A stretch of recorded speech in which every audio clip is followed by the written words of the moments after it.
everyone, we're talking about the hand-breaded chicken sandwich today. First, I'm going to start by showing you our setup up top.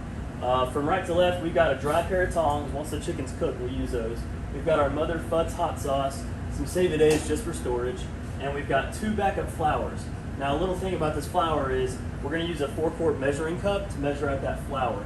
Once you start to use that chicken, it's only going to be good for 4 hours, so you're not going to want too much flour in these pans. We've got some gloves, we've got our sifter and a sifting bowl, and then we've got our thermometer to temp our chicken once it's cooked. So next we're going to show you the marinating process, and we're going to move to the frying. Okay, so I'm going to start by talking about the marinating process. First, you're going to want to put on some single-use gloves.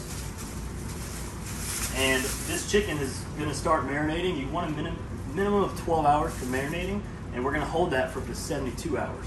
And this is just our regular Fudd recipe buttermilk, and same thing with the flour, our regular Fudd recipe flour, so no changes there. Now this station right now is set up just for chicken for demonstration purposes. So I'm going to show you guys how we're going to agitate this chicken before we drop it into the flour. So you want to give it a good stir. You want to make sure that the seasoning that settles down to the bottom gets brought back up and mixed in. You don't want an inconsistent taste on different sandwiches. Once we get a chicken, you're going to pick it up and look for the smooth side.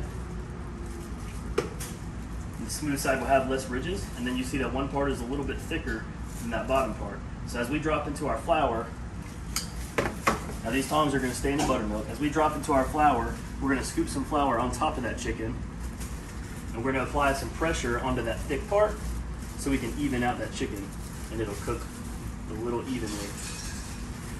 So you're just scooping and applying a decent amount of pressure onto the chicken.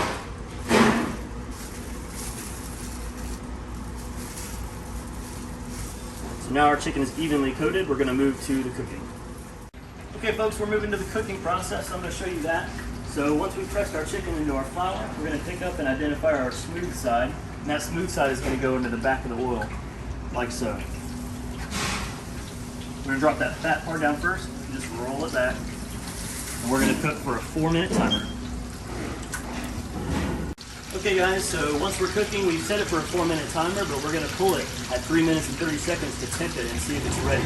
Just make sure that you're tracking your oil life. I've got dates on the oil here. Make sure it's good quality oil. So we're about to come up on 30 seconds, so I'm going to go and pull this out and temp it. You're looking for an internal temperature of 165. You want to temp the thickest part you can. And I'm at 165. Was it 165? So we can re-drop that for 30 seconds if we're not at temp, but right now we're at 180. So this chicken's ready to pull. Hey everyone, we're here in the bakery just to demonstrate the holding and serving procedures for our fried chicken sandwich. Number one, we're gonna hold these chickens for 30 minutes, and we've got some metal timers here.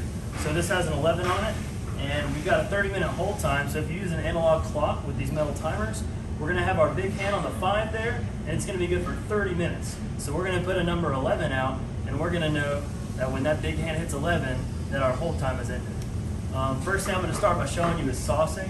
So we've got the regular and the Nashville hot. Nashville hot, we'll use this Mother Fud's hot sauce, and you're going to evenly coat it on the chicken. And you're going to try to just coat the whole chicken and use about 1 ounce on each side. Once you sauce that side, we're just going to flip. And we're going to sauce this side, about the same amount on the other side. And that heat will really make sure, if we're holding it under a heat lamp, that the sauce will dry into the chicken. It'll present really well. Now our original is going to sit here as well. And these are going to be served on our world's greatest bun here. So here's our regular, and here's our hot. These are also going to be served with our bread and butter pickles on top of the chicken. We're going to cook 4 pickles on top of there. Same thing with our Nashville hot. 4 pickles on the top. And those 2 are ready to be served.